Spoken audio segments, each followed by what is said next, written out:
Okay, so my presentation is about production planning, and this is the first half of what Zaid did yesterday. So Zaid did the second half, I'm doing the first half.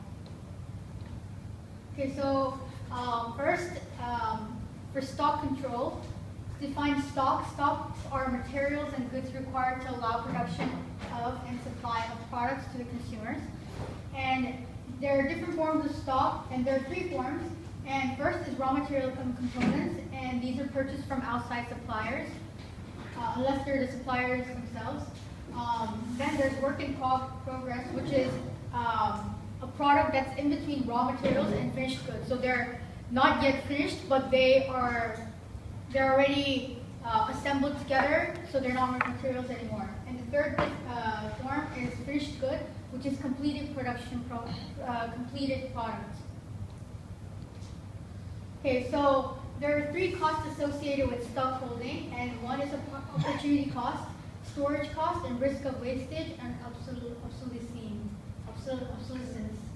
So first, you guys know what opportunity cost is already, so I'm not going to explain further on that. For storage cost, if you hold on to your stock, obviously you're going to need more storage, so you're going to have to pay for more space. So that is what it means by storage cost. And risk of wastage and obsolescence is when, for instance, if you're talking about a stock that is not durable, and something that has to be used within a certain time, then if it's not used within that time, the value will obviously decrease, and there will be a risk of wastage. And there are costs of not holding stock as well, and the first is lost sales, because they do not have enough stocks, and they might be short of stock, and inefficient production resources, because there's a stop in production, because they're only making limited stocks, and there's special orders could be expensive, because if they make it in bunches, it's going to be cheaper because of economies of scale and other factors. But if they make them in small quantities, obviously it would be more expensive, and in small order quantities. Okay. No. Okay, so traditional stock control. There is economic order quantity, which is optimum or least cost quantity of stock to reorder, taking into account delivery costs and stock holding costs. And there's buffer stocks, which is the minimum stock that you should be held to ensure that productions could still take place, and should a delay in delivery occur or production rate increase. And there's reorder quantity, which is the number of units ordered each time. And there's lead time, which is the normal time taken between ordering new stocks and their delivery. So they make more in between so that they can supply their stocks without stopping in between. And there's reorder stock level, which is the level of stock that will trigger a new order to be sent to the supplier.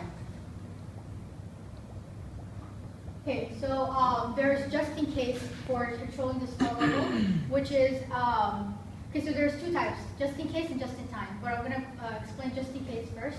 And this is when you're holding on to more stocks, just in case the consumers would want more. So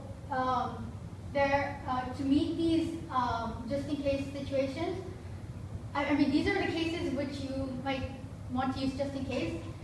Stock controlling method, and these are failure of supplying firm to deliver on time, production problems halting output, and increased consumer demand.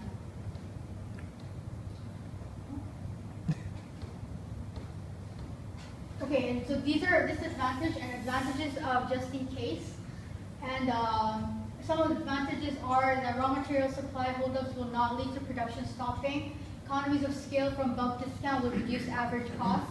Stock of finished goods can be displayed to customers, increase the chance of sales.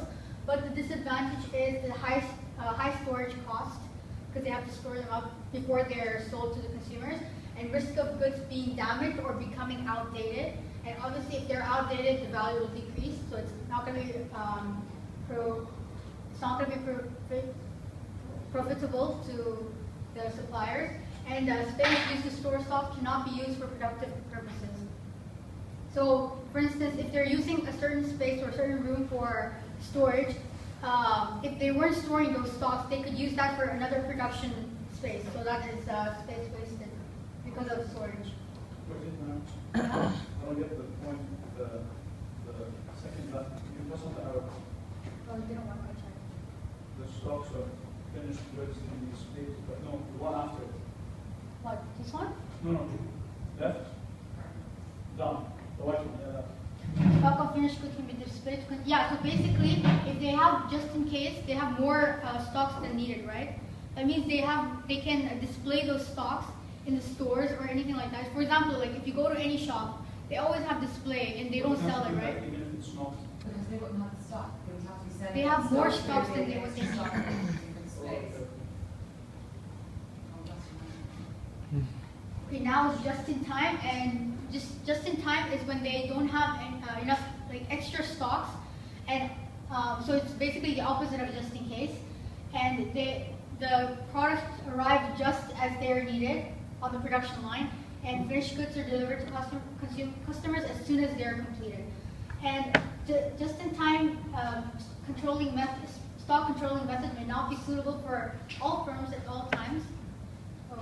Because there may be limit to application of just-in-time if the costs resulting from production being halted when suppliers do not arrive far exceed the cost of holding buffer stocks of key components. So basically, if there's a halt in production process because the machinery broke, then obviously they're not going to be able to meet those wants by suppliers because they're just-in-time. They only produce what they got ordered for. And small firms could argue that expensive IT systems needed to operate just-in-time effectively cannot be justified by the potential cost savings. Rising global inflation makes holding stocks of raw materials more beneficial, as it may be cheaper to buy a large quantity now than smaller quantities in the future when prices have risen. I think this is kind of related to LIFO and FIFO. And higher oil price will make frequent small deliveries of materials and components more expensive. Okay, so for just-in-time to be successful, the relationship with the supplier and the firm itself has to be excellent so that they can have regular stock supplied to them, like the raw materials. And the product staff must be multi-skilled and prepared to change job at short notices because they never know what's going to happen, and that small problem may result in like halts in all production, so they have to be multi-skilled. Equipment and machinery must be flexible. So for example, they can have more machineries than needed, just in case one breaks down. An accurate demand forecast will make just-in-time a much more successful policy. The latest IT equipment will allow just-in-time to be more successful. Excellent employer-employee relationship and quality must be everyone's priority because during the production, they only have limited amount of raw materials. If they fail to produce at least maybe like whole cell fails to produce a perfectly fine quality product, then that's gonna go to waste. Then they won't have more raw materials to produce more. So that's why quality must be everyone's priority. Am I making sense? Yes. Okay, so advantages and disadvantages of just-in-time. For advantages, obviously cost of storage and stock holding are reduced because they're not holding onto any extra stocks. Space released from holding a stock can be used for more productive purposes, such as using it for more production processes, like putting machines in there. Much less chance of stock becoming outdated, and less stock held also reduces the risk of damage or wasted. So this is basically the opposite of just in case. And disadvantages of just-in-time is that any failure to receive supplies of materials or components in time caused by, for example, a strike at the supplier's factory, transfer problems, or IT failures will lead to expensive production delays. And delivery costs will increase as frequent small deliveries are an essential feature of just-in-time. And order administration costs may rise because so many small orders need to be processed, and there are much more. Okay, so capacity utilization is another point that we have to cover. And it is basically the proportion of maximum output capacity currently being achieved. And there are three types of capacity. There's excess capacity, and that's when a current level of demand are less than the full capacity output of a business, and it's also known as a spare capacity. Full capacity is when a business produces at a maximum output, and capacity shortage is when the demand for business's product exceeds the production capacity. Okay, these are the advantages and disadvantages of long-term capacity shortage. For the advantages, okay, so there are two options. First option is when they use subcontractors or outsourcing of supplies, components, or even finished goods. And the option two is capital investment into expansion of production facilities. These are like the disadvantages and advantages the firm may face. I won't go details into that. I'll send you guys the presentation.